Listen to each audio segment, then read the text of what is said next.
Hello, and welcome to Redesigning Health and Home. I'm your host, Carrie, and today we have a guest joining us who is going to teach us some skills on how to deal with overthinking so that we can live the lives we want for ourselves.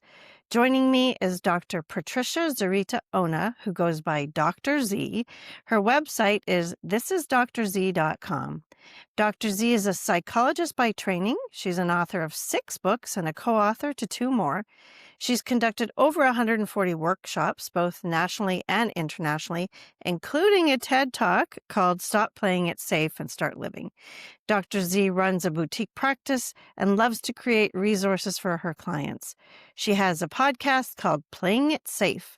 She offers a library of online courses on acceptance and commitment therapy, and Dr. Z is on a mission to get people unstuck from ineffective playing it safe moves so they can start living rich, purposeful, and meaningful lives. Dr. Z, welcome to our show. Carrie, thank you so much for having me in your show. I'm really excited and very appreciative for all that work you're doing. Oh, absolutely. Well, we are honored to have you on the show today. And I thought we might start talking about what's been the main focus of your work for a long time, which is acceptance and commitment therapy. Can you talk to us about what that means? Yeah, absolutely. When you think about therapy, there are certainly different types of therapy. One way of thinking about types of therapy is thinking about what we call talk therapy and what is evidence-based therapy. And evidence-based therapy basically means that there is a lot of research that has been conducted to check which interventions, which psychological skills are more effective in which conditions and for whom. So, of course, in all types of therapy, we're going to be talking. But there are certainly different types of therapy that can be more effective for people dealing with particular struggles. My training is in this, what is called evidence-based therapies. And there are different ways that we call it because, of course, psychological science has been evolving as research moves forward as well. Acceptance and commitment therapy is part of what we call a third wave therapy. And what do I mean by that? Basically, it's that ACT, as it's called. It's a compassionate approach that helps people to make room for all types of internal experiences, thoughts, memories, feelings, sensations, regrets, that hinder them from living their values and being the person they want to be. This is a very, very, I think, simplified version of how we can understand ACT. But what is very different is that within acceptance and commitment therapy, we acknowledge that to be human is to avoid being in pain. We acknowledge that to be human is to be anxious. And because of our nature, we're going to do all types of things to get rid of our pain. And one of the most common responses is to avoid psychological pain. For example, if I'm having a thought about that this podcast is not going to go well, I may try to quickly tell myself, it's going to be okay, just do it. Or I may try to think about a vacation I'm going to take. So I quickly try to replace a negative thought with a positive thought. Or if I lost someone in my life and I'm cleaning my house and then I find a picture of this person, I may tell myself, okay, no need to cry, no need to do anything, just move on. And all this, and these are just examples of subtle forms of experiential avoidance. Sometimes if I am walking on the street and I'm thinking about my vacation that I want to take in Hawaii, that's beautiful. Yeah. But if I am trying to use positive experience or positive coping statements to replace negative experience, to replace unavoidable pain, then we get in problems. So ACT has a lot of research to show that the more that we avoid, the more that we get entangled with our own pain. In the case of anxiety, for example, if a person is afraid of taking the elevator, and you invite them for dinner, they're going to look at your building and say, she has an elevator, so I cannot go. They may call you and say, Carrie, I'm sorry, I got sick. They decide to apply for a job and they look, what's the location of this office? And they say, oh, there is a 8-story building there and it has an elevator. So I can only go if I take the stairs. So they start organizing their world based on avoidance and what is triggering for them. So Oh. that type of response narrows a person's life, right? Mhm. So within ACT, what we're trying to do is we teach people psychological skills to help them to step back and acknowledge that they are not defined by the experience. They're more like containers of the experience. We call that perspective taking.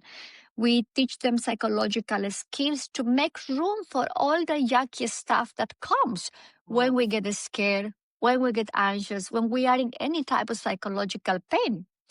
We teach them skills to really ask them what truly matters in your life. What really drives you? What is Mhm. the thing that makes you be who you want to be? And then we guide them to take actions that we call values based action towards living that life. Um,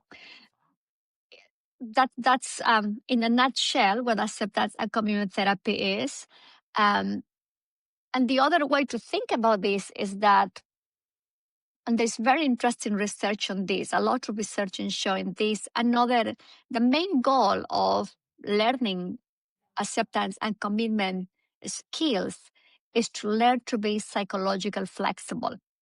Mhm. Psychological flexibility is our skill to adapt to our internal experiences, make room to them, and to adapt to the world outside of us. If you think about your life and my life together, I am sure that we can look back at the last 7 days and see how many unexpected things came our way, Yeah, right? We sure. got an email that was unexpected. Someone treated us in a way that we didn't expect. We misplaced our keys.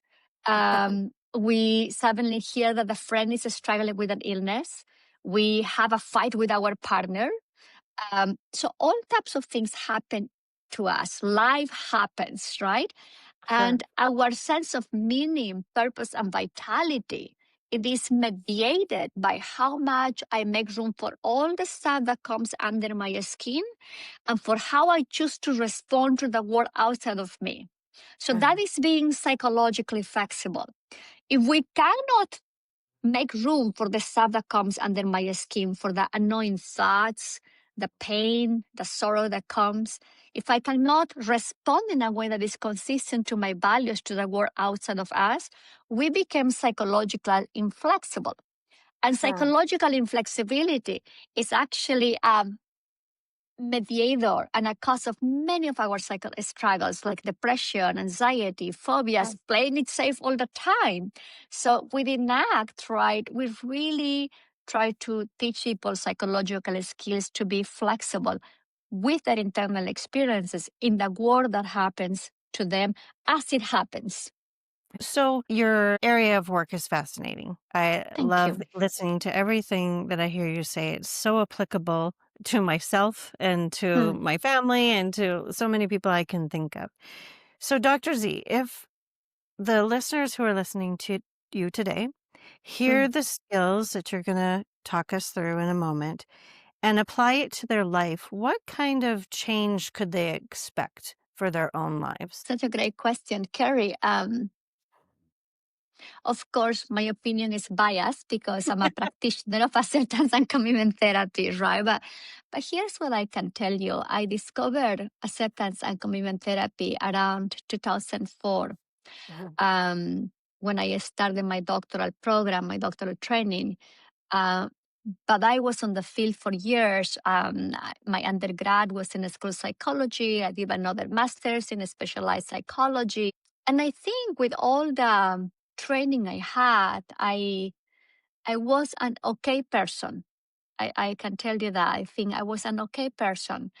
But the biggest difference in my life was when I started learning acceptance and commitment skills. I learned how to manage my own struggles, my own anxiety, my own pain, my own Mhm. distress.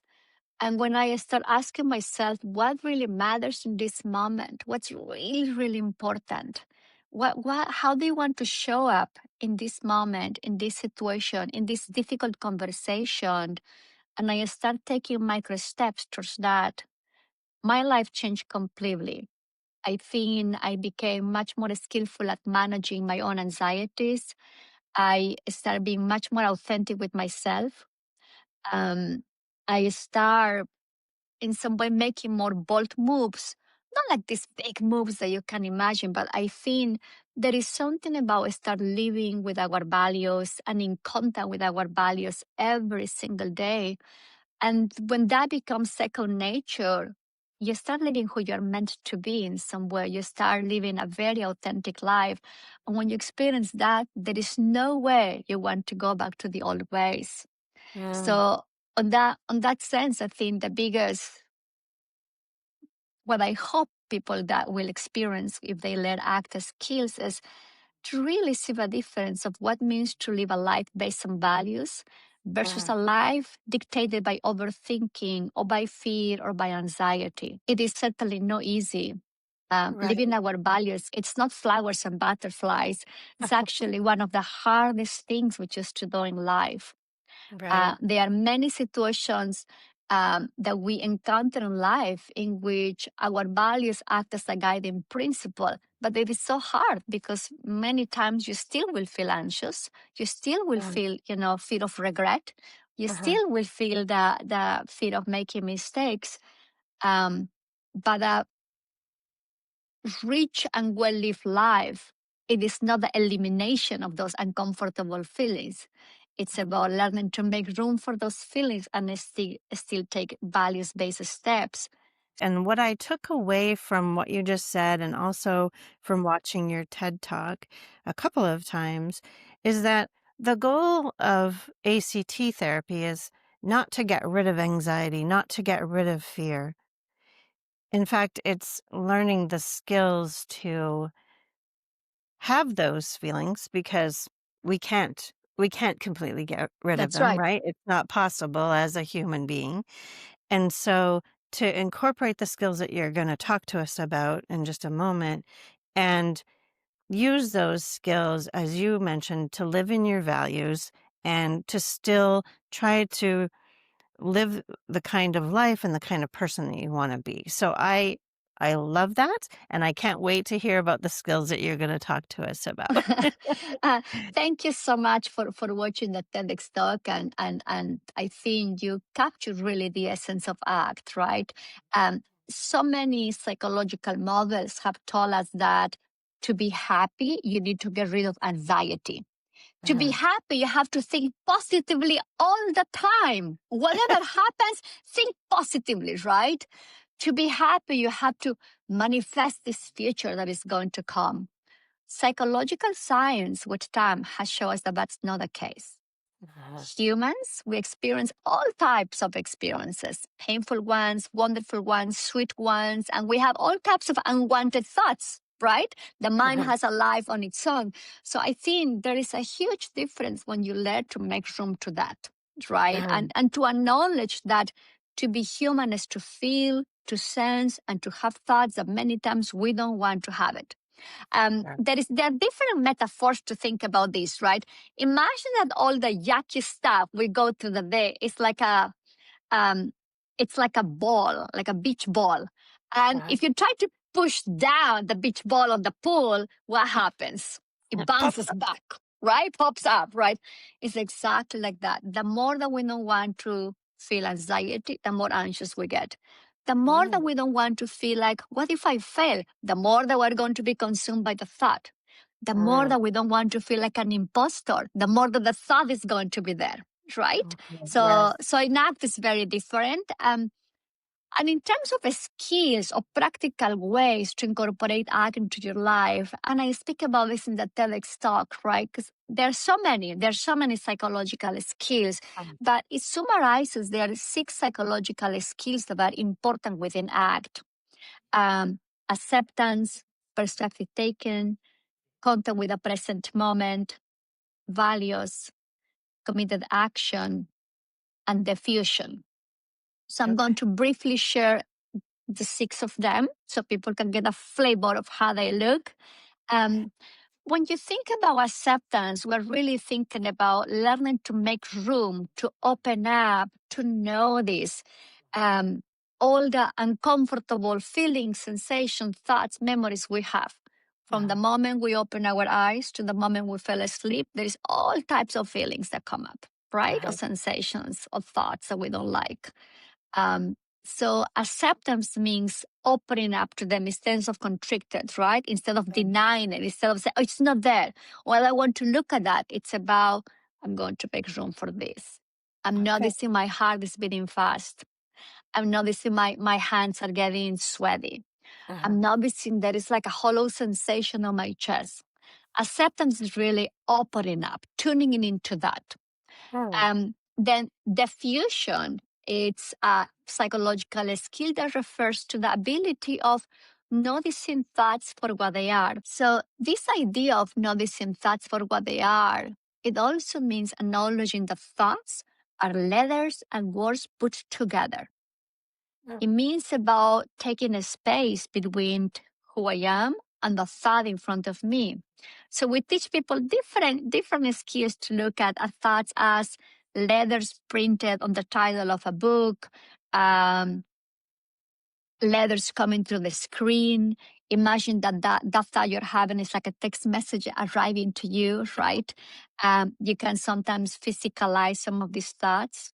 You can sometimes imagine them as in any way that you want to imagine. You can imagine them as a character.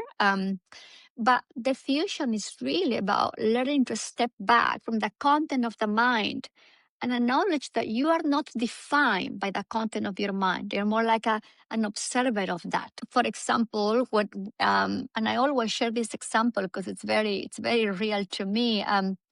Every time I'm sitting to write, every time my mind tells me all types of things. No one is going to read your book. This is Hmm. going to be the end of your career. Why are you Uh-huh. writing? You shouldn't be writing.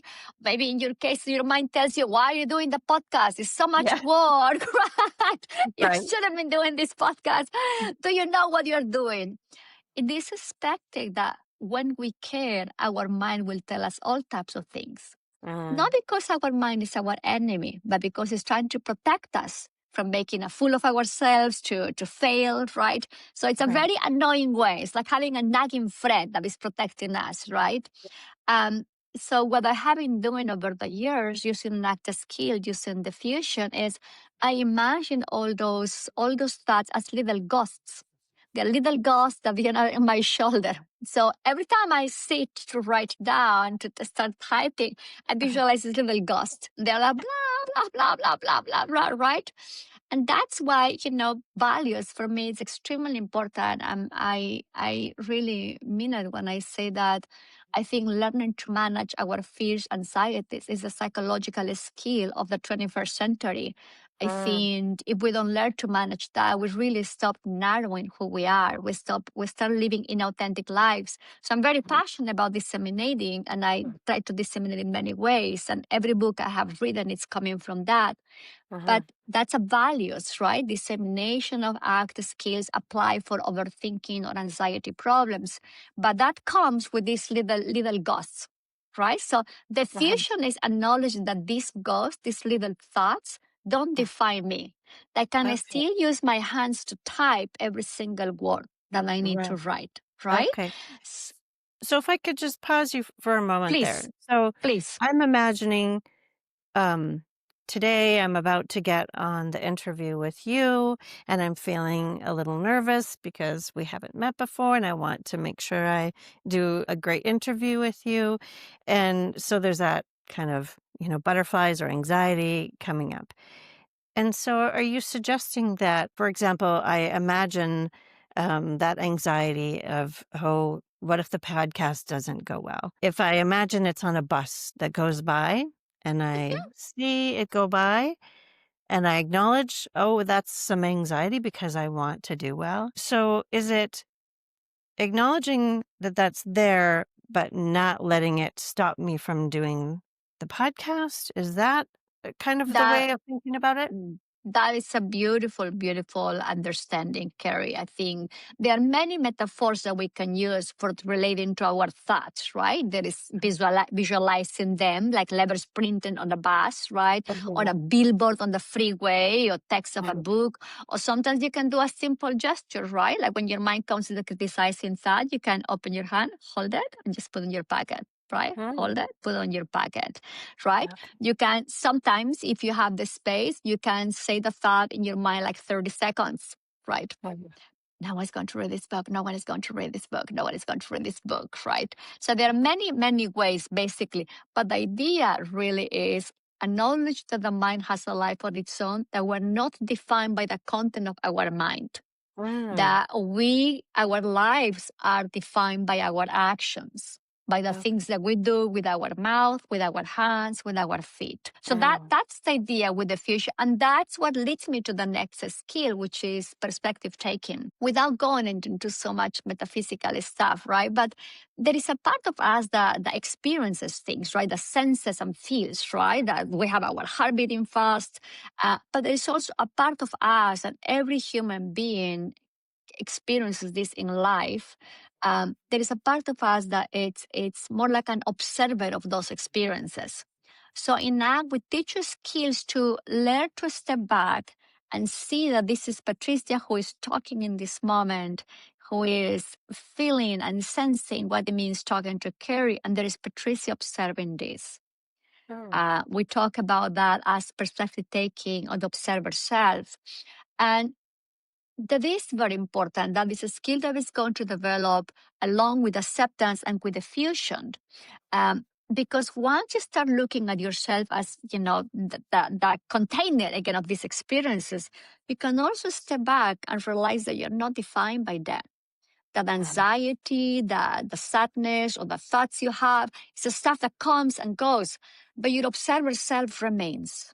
It's this Mm. transcendental aspect of ourselves that we all have. It just happens that we don't listen or we don't tap too much into this observer self because we're so busy thinking, Yeah. right? Or so busy wrestling with our feelings that we don't like to have, right? Right. Um, and then all that leads you also to learn another psychological skill, which is, we call it contact with the present moment. But it's about to be present in this moment, here and now, as it's happening with all this stuff that my mind is thinking, my body is sensing, I'm feeling, right? Mhm. And then we have values, which is really learning to figure out what truly matters to us, Mhm. know what we're supposed to be doing, know what people expect from us. Values are these individual choices of what we want to stand up for life. And then committed action is the skill that refers to translating those values into tangible and specific actions. Mm. Sometimes in life we can say things like, it's important for me to disseminate. I care so much about art. I care about people living authentic lives, but I don't do anything, right? Right. Right? Yes. So I wouldn't be living my values, right? So Mm. committed action means on Wednesday from 9 to 11, I'm going to sit down to come up with questions for my interview with Carrie. Mhm. Or I am going to prepare for a workshop I have to give. Or I'm going to prepare one lecture for these students in this university on acceptance and community therapy. So Mhm. committed action, it's really the specific action you're going to take in the service of your values. Wow. And we think about values as ongoing patterns of actions. That's what in ACT, right? We talk about um, values as really as verbs, right? Like Mhm. um, being independent, being caring, being compassionate, because we Right. never stop living our values, right? Like if my value is to disseminate, right? Writing a book is one way. Your tasks, the goals, you can check them off a list, but the value of dissemination, it's always there. So those Mhm. are the six core psychological skills that we teach you within ACT. They all can be visualized in a diagram that we call the hexaflex. Oh. And of course, on each component, they're all interconnected, right? Mhm. Um, And what I have been trying to do in my work is make all those skills accessible to people dealing with anxiety, Right. because anxiety by nature is an overthinking struggle. We get too Right. much stuck in our head. Right. Right. Right. I have a couple questions for you. In your experience, Dr. Z, is there a particular demographic that struggles more or less with this overthinking? I'm thinking of Mm. women versus men or like a particular age group. In your experience, is there anyone who's more affected than anyone else, or is it kind of even throughout demographics? That's a great question. That I think one of the findings from research has been that women tend to worry more than men. Right. Hmm. I think there is a lot of data suggesting that. Um, Years ago, there was a statistics that men get more depressed than women. Oh. So I don't know the statistics currently around that, right? Hmm. But Hmm. certainly, I think there are evolutionary difference that have predisposed women to be more warriors than men, Oh. right? Sure. Right. I think it's actually a complex question because there is a lot of stigma when talking about psychological struggles. We Mm. are much more familiar to hear that um, a person that identifies as male, they are angry and they are mad. Right. But I'm sure there is much more than that, right? When you think about anxiety and fears, I can tell you that it's much more socially accepted to say that you are stressed. But when you really unpack situations, as I mentioned at TEDx talk, no, this is anxiety. This is actually Mhm. anxiety. But so I think, unfortunately, right, despite all the information that we have, there is still a lot of a stigma. There's still a lot of a stigma in how we talk about our mental health struggles, how we talk about our well-being. Mhm. If you add so that in I think in combination with evolutionary development, right? I think that sometimes translates into certain groups of people being more vulnerable than others, right? A colleague of mine, she has been studying imposterism, imposter phenomenon. And in one of her books, she writes how minorities tend to experience, for example, much more this sense of doubt about their competence and capacities Mm. than others. So I think through different struggles, I am sure that data is there, right? But the thing it's complex. It's complex because every research study means that a person has to identify him, or themselves dealing with Uh-huh. something. And we struggle with that as a society. That makes sense. I was talking to a friend recently, actually several friends recently, who have noticed that our children who are now in the young adults phase just seem to have a lot of anxiety Mhm. that, late teens to early 20s. And I don't know if that's typical of that age or if it's speaking to social media, if it's speaking to the way that we as parents have been parenting. Is there an effect on how we have been parented? Any kind of correlation to maybe how much anxiety we might have in our lives and ourselves? It's a great question. There are certainly several studies that have shown that we know that anxiety is genetically predisposed, right? If a Mm. person gets triggered, we don't know if it's going to unfold into social anxiety or chronic worry, right? Sometimes people may not meet criteria, clinical criteria for a particular disorder, but they are walking in life scanning what's going to go wrong and what's dangerous, right? They play it Right. safe most of the times. So I think one of the things that happens with anxiety is that people start making accommodations. So when as parent, if you are walking and you see a dog and you're excited to see that dog, but when you look at your kid is like petrified, almost dreading walking by, right? You're like, oh my gosh. Mhm. So what do you think you will do? Well, for me, I would actually greet the dog. I would, I would probably, um, greet the dog and Yeah. show the child that it's okay to, greet the dog. But I suppose if the dog seemed very angry, then I would also be very protective of my child and, Yeah, stay yeah, back. Yeah. yeah. So if you were a mom with a history of anxiety, Uh-huh. right, an anxiety that can be debilitating, you may grab your kid quickly and Uh-huh. then you may cross the street, right? And you make Uh-huh. sure your kid doesn't get close to the dog, right? Right. So parents sometimes may engage in a lot of those responses. We call those family accommodations. That Mm. family accommodation is sending the message to the kid that the world is unsafe and Mm. therefore you must be careful, right? Yeah. So I think to your question, right? To your question, is there any correlation? There is a studies that have shown the higher the family accommodations happen, the more Uh, anxiety a child is going to experience. That is unquestionable, right? So I sure. think the more that there is a difference between protecting your child as a parent versus modeling that the world is unsafe, that you don't trust people, you Mm. cannot trust the situation, which is such a thin line because it's instinctive to protect your kid. Mhm. It's Yeah. instinctive, right? And of course, with love, you want your kids to get familiar with some situations. But when anxiety is running the show and it's running the parents' behavior, they are going to be ultra protective to the point that they don't realize that the child is not learning to explore the world. Right. The child is learning to restrict. Oh, Mhm. mom said I shouldn't try that because I may get sick. Mom said, but that's, not safe to go there. Mm. So there is a lot of research showing that if a parent engage in accommodations, the child will experience more anxiety. Oh, wow. That makes complete sense to me. Absolutely. can it can be Absolutely. can be really debilitating, right? In my practice, we have worked with many kids, for example, or teenagers with separation anxiety. They Mm. cannot be away from the parents, right? And I mean that they cannot be away from the parents. They are checking on the parents. They are texting. They're calling them. When are you coming? What time are you coming? You're coming late.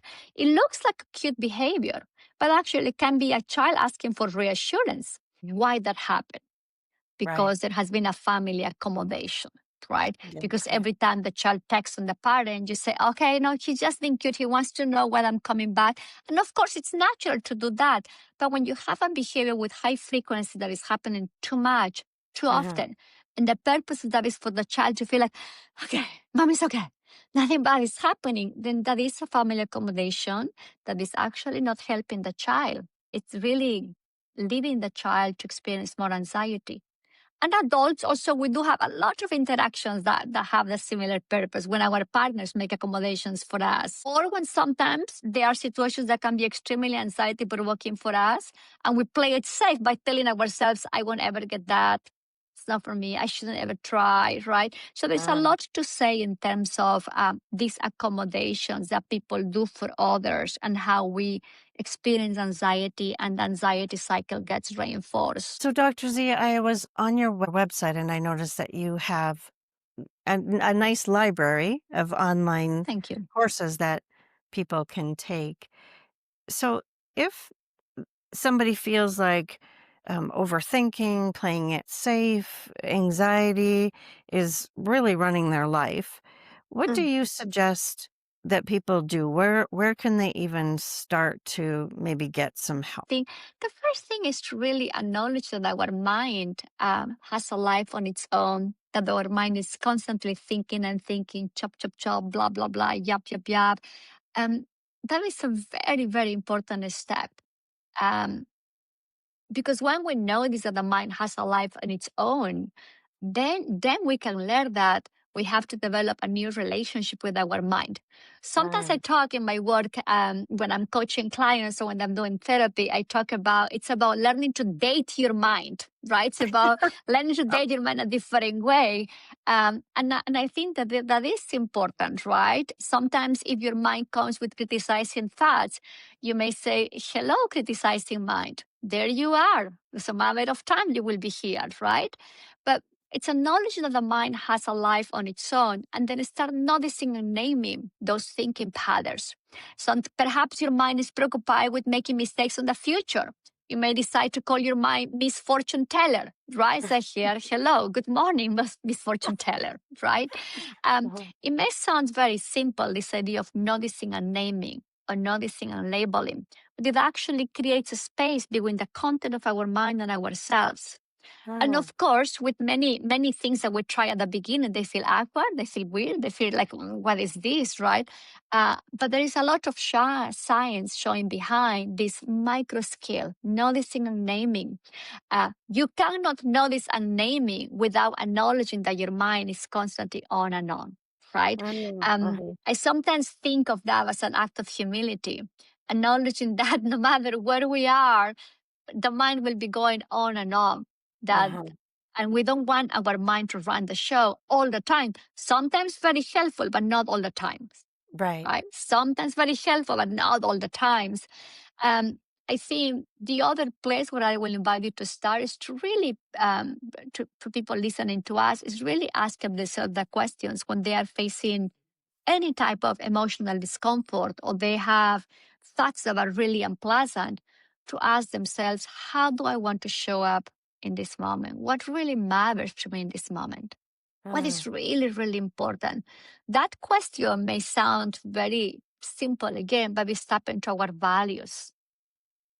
When we're facing a problem, most of the times we try to go into problem solving so quickly, right? And mhm, we approach our uncomfortable feelings as a problem that have to be solved. If I have anxiety, I have to get rid of anxiety. If I'm thinking too much, I have to stop thinking, right? yeah, Or if someone tells me something that I don't like, or there's a project that doesn't go well, I have to solve it. It's one way of living life.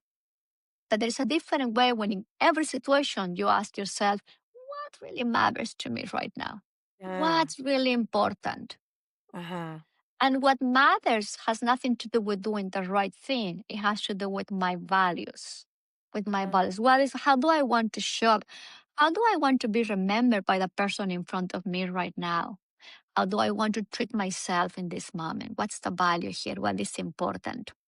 So mm, that will be another micro skill where people can start. Um, and the third one is you have heard about this on the TEDx talk. It's looking at the workability of our actions. It sounds like a fancy word to talk about workability, but in acceptance and commitment therapy, we use workability in the context of whether an action that we're doing with our feet, our hands, and our mouth take us closer or farther away from our values, mm, right? So uh-huh, that is also very, very, very important when we ask ourselves, what is important to me? And then you check, okay, this is the step I can take. Is that action taking me closer or farther away from my values? mm, And there are many examples like that. Sometimes people engage in behaviors that are extremely disappointing for us, or we find them rude or inappropriate, right? mhm, I have a little black cat, little Sydney, and little Sydney didn't grow up with dogs. So he gets very scared if he sees a dog, and he's a 12-year-old cat, a rescue cat. So uh-huh, it is not easy peasy for him to be around dogs. What happens when I go into that area, in a shared area, and a person without bad intentions walks into the area with a dog and leash? mm, Um, so it's brutally painful to me and for my cat. You can imagine that, right? sure, And then I have, even though I have posted signs, I have text people, I have compassionately asked him to please just give me heads up, so I will put my cat back on the carrier. uh-huh, Um, but then people choose not to do it.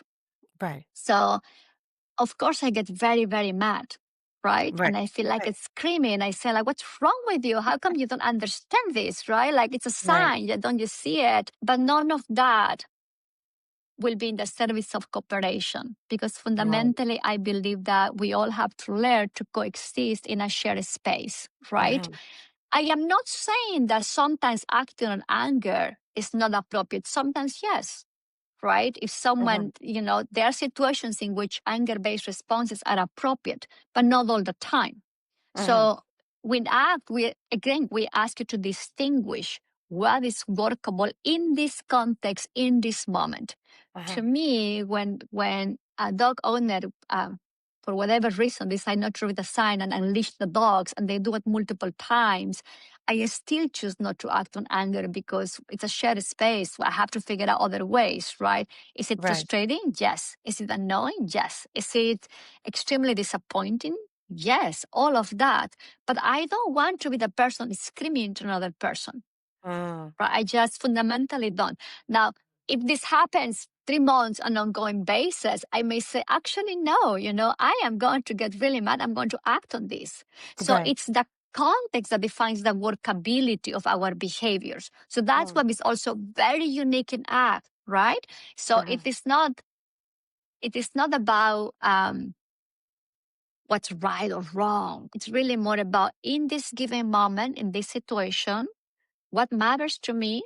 And if I do X, is that helpful to my values? Does it take me closer to my values or farther away? So Hmm. when we start thinking like that, we're really understanding every situation as it happens, as it comes, right? Uh, Anger, I think, is the best example. At this time, to me, acting on anger, it wouldn't be a workable response. It's an unworkable response because I don't want to be, feeling mad and screaming at people, right? Right. In 3 months, if you and I have this conversation, I may say, I tried this, I tried that, I tried. No, this time I actually have to write that an email, right? When I did that and I reported this, right? And I Mm. have decided not to talk to this person. Right. Um, so I think it's the context and our values that define the workability of our responses. So those would be three micro skills. So, Dr. Z, I want to ask you. Yeah. So, you have your cat who's very frightened Mm, of dogs. The person comes with the dog, doesn't pay attention to the sign that you've carefully posted. You feel anger because maybe this is multiple times this has happened, but you want to respond within your values. So, mm. what would your response be if it's, let's say, the second time that this has happened? What, Let's say how? it has happened 20 times, Carrie. Let's say it happened 20 times and not one person, right? But a couple of people, right? I Sure. think it is my value to try to approach interpersonal conflict in the spirit of cooperation or confrontation. Uh-huh. I think it's a very important. I believe in learning to communicate. I believe in learning to negotiate our needs. So Uh-huh. my value, it's guiding all these behaviors that I'm still asking, I'm still texting people, I'm still going to meetings, I'm exposing the situations, right? Right. Um, right now, that's the value. But that's where act is very important because let's say that this keep happening 6 months, Uh-huh. then it could be different, right? Because then my value will be advocating for my rights. And I Yeah. do have the right to protect my kitty and to use a shared space Sure. without being bullied, basically, right? Like, Right. think, despite, I have tried multiple things, then my value will say, no, I may have to consult what are my legal rights here, right? Uh-huh. I may Right. actually have to hire a lawyer and blah, blah, blah, blah. So I think that is, I hope that clarifies, right? That our values are based on each situation Uh-huh. and that sometimes, especially with anger, we hear messages, no, you shouldn't ever be mad. Sometimes you have to act on anger. If someone Yes. breaks into my house, of course I'm going to act on anger and for protection, right? Sure. But here is an everyday situation. Right now, I'm holding into the value of working in cooperation and Right. collaboration, not in confrontation. And I'm doing everything I can to show that. But Uh-huh. let's say in 6 months is different, then I may say, right now, Carrie, my value is to protect my legal rights. Yes. My Right. value is to not just take people's behavior. So I am consulting with a lawyer. So our value, what we choose that matters to us, is going to be shifting in every situation, and that is flexibility, Uh-huh. right? That is flexibility, and that's why the values are also personal choices. Because I'm not telling myself, Patricia, you shouldn't ever get mad, right? Right. I am choosing how to respond to a situation in a given moment based on what matters to me at that time. Right. Hopefully that clarifies, right? It's a Oh, beautiful question. it absolutely does. And yeah, that makes total sense. How you respond to somebody the first time, the second time, the third time, when you're using all the communication that you can and all the techniques that you have to communicate how you feel about this, why it's important to you, and it continues to happen at some point. I agree. You can't just continue to be Mrs. Nice Lady, That's right. That's right? If right. it just keeps on happening. And so at that point, it has to meet the moment, right? And that's a beautiful thing to say, especially I think for women, right? I know that I am we all are aware, I think, that women, we have been socialized to placate and to be Oh, sure. nice and Mhm. all types of things, right? But I think it is important to be strategic when we manage conflict. I find that I believe that conflict is part of our everyday life. We experience conflict in all types of things. At home, your partner wants to watch a game and you want to watch other things, right? Or they want one color and you want another color, right? With your kids, with your friends. Conflict is a game of relationships and it's part of our life. I think for me, it is important to approach it as an opportunity to grow, regardless the setting, right? Mhm. But that doesn't mean that I am going to be a doormat. Right. Just means I in some way again I want to give people the benefit of the doubt. I believe that I don't know people's stories. I understand, for whatever reason people choose to behave in a particular way. But at some point, my responses are going to be shifting, right? I Right. think I think it is important as women also to acknowledge that, right? It is okay for us to be mad and to be angry, and we can choose how to respond to it. Yes, I agree. I think that's a very important message to share. When I was watching your TED Talk, which I Mm, recommend that people do, um, thank you. you mentioned this idea of our mind is always wanting to play it safe, to protect ourselves, and that our mind is like an advisory board. And I liked the Yeah. way that you use that advisory board. And so our mind is suggesting things like, oh, be Mhm. careful, don't do this, maybe this is going to happen. But that the advisory board is there to advise, but we don't always necessarily have to follow what the advisory board says. Can you talk a little bit about that? Because that really kind of hit me. And it was a helpful framework for me to think of Mhm. it that way. Yeah, thank you so much. Yeah, when I was preparing for the TEDx talk, I was thinking about what are the three skills I would like to share with people among many and hundreds of them, right, in Sure. such a short time. So I Yes. think, and then what is the metaphor I can use? I think the advisory board, right, a lot of people related to it. When you move to a new place and you have to choose the color of the wall you want, right? Because maybe you don't like the generic white. Uh, Right. you may you may actually grab, a couple of cupboards and try different colors, right? Like soft yellow, soft blue, soft orange, right? And your friends may come and you may ask them, which one do you think goes better? Look at the light. Which one? Someone will say, okay, the soft brown, the dark blue, no, this one. Everyone that you ask will have an opinion. So Uh-huh. in our case, in our advisory boards, our mind will have an opinion regardless we ask it or not, right? Yes. Regardless, right? Our advisory board will have, of course, some thoughts, all types of thoughts, right? And some of them may sound contradictory. Some of them may say like it's red. No, go with red. Go with a darker color. No, um, and fundamentally, we have to give ourselves permissions to choose, not to make the perfect choice, but to Mhm. choose, Right. knowing that we will adapt and adapt. Right. Right? No, so many times I think I was trying to capitalize that the living your values is not this. Sometimes it's a very clear path, sometimes, but a lot of times can be conflicting. If you are a parent and your partner has been waiting 2 months to go on a date, right, and has booked this beautiful restaurant and is ready to take you out, and your kid is sick, and you Uh-huh. don't have it within you to call the babysitter, and you are there, your value as a mom to be next to your kid when your kid is sick, your value as a partner to show up to the relationship, to notice the relationship. What a tough choice. Yes. And every day we're facing choices like this, right? Mhm. Sometimes in a smaller scale, sometimes on a larger scale, right? But then your advisory board will tell you all types of scenarios, right? Will my husband be upset? You better go with your husband, call the other babysitter, call babysitter number two. Fundamentally, you have to give yourself permission to make a choice, whether Right. that's staying with your kid, whether that's going out with your husband Uh-huh. on the day that he planned for 2 months, right? Mhm. But living our values, that's what is hard, because sometimes you're going to say yes to something that matters to you, and you're also saying no to something you care about. Yes. So as much as our advisory board has all the time thoughts, right? Sometimes we are going to make a choice, but then people get trapped in trying to make the perfect choice, a choice that minimizes pain. The reality is in life that many times, the more that we try to make the perfect choice, the more that we're going to be stuck.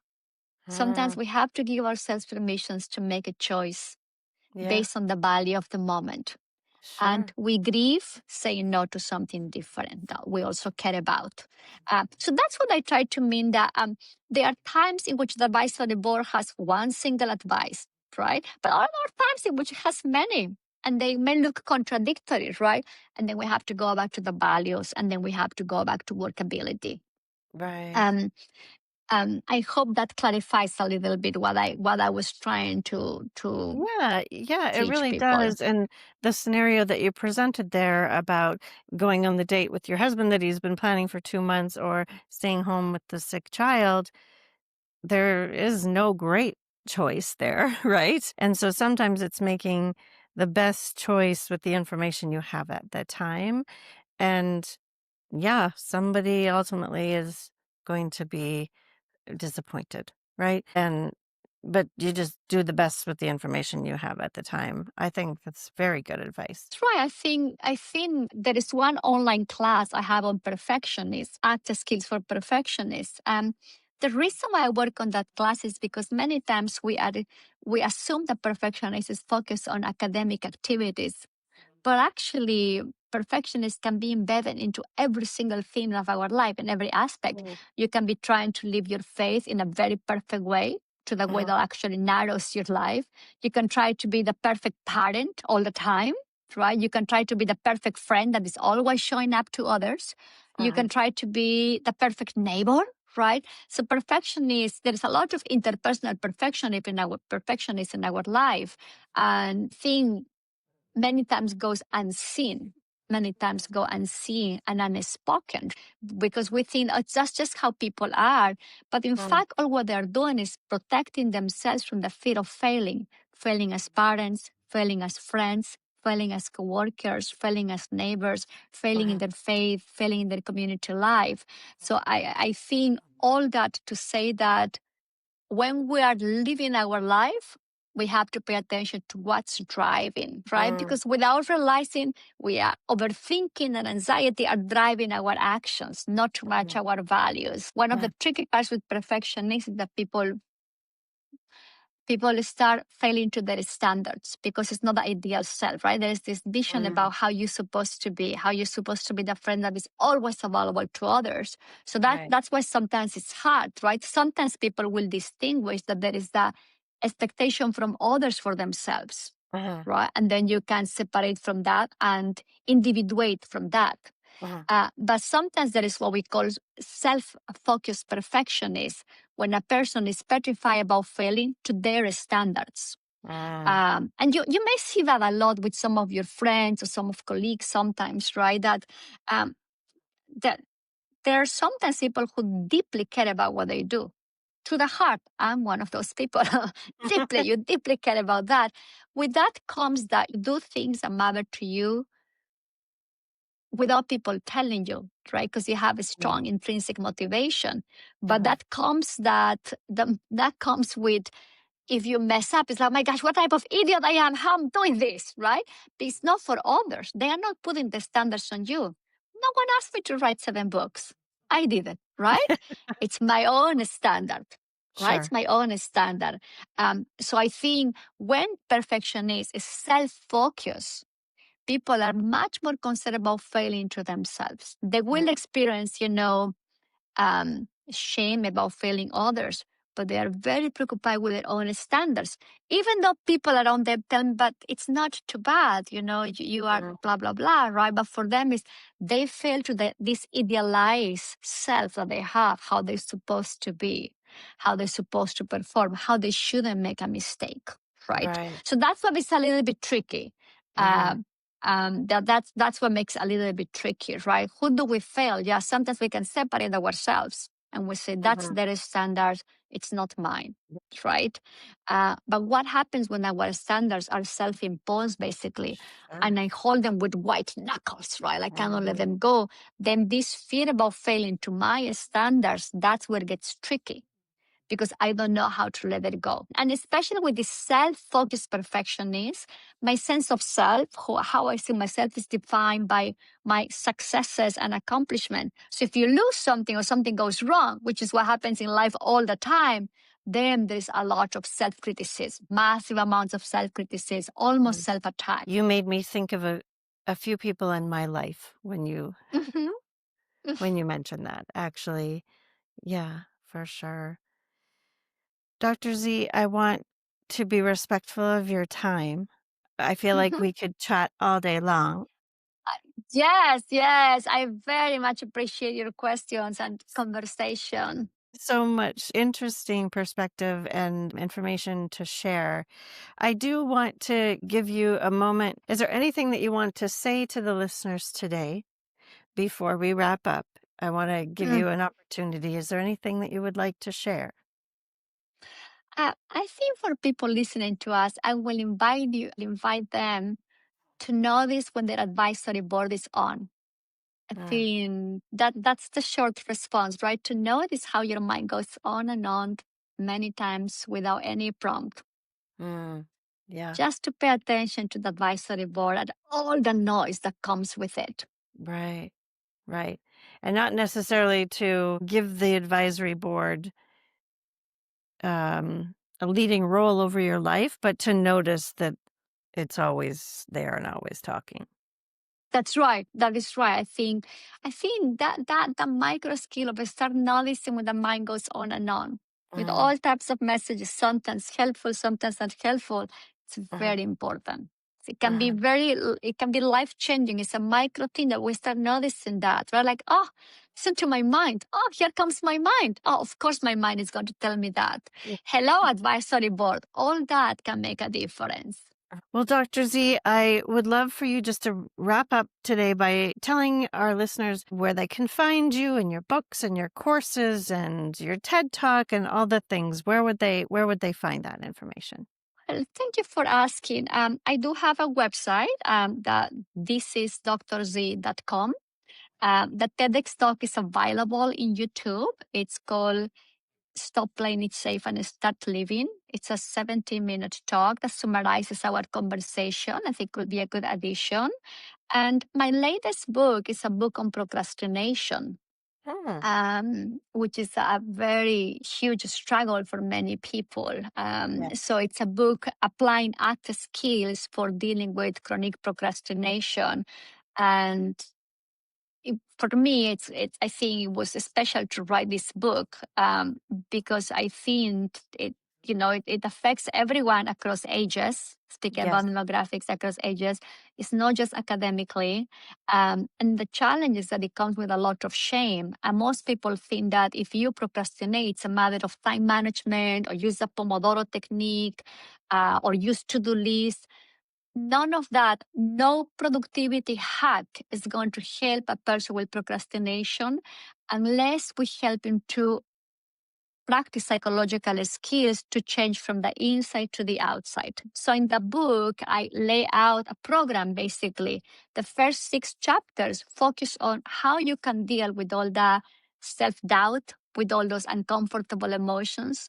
Mm, When you're looking at tasks that are so boring that you decide to postpone, how you can deal with these quick decisions you're making because when you look at something that feels overwhelming, you have to get out, or you start I don't know, vacuum and doing laundry, and you tell yourself, I needed to do that, right? The productive procrastination.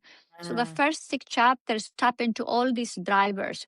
And the last 2 chapters, then I introduce time management, organization management, more productivity skills. But I think it is a big problem that we have these days that people think that if you are postponing things, grab 200 books on productivity. None of that is going to help unless we look within and we learn psychological skills to manage all the stuff that comes under our skin. So that I will recommend people that book if they are struggling with procrastination or if they know someone is struggling with procrastination. I I know what I'm adding to my Christmas list. that book. Awesome. I love that. I think I need that book about procrastination.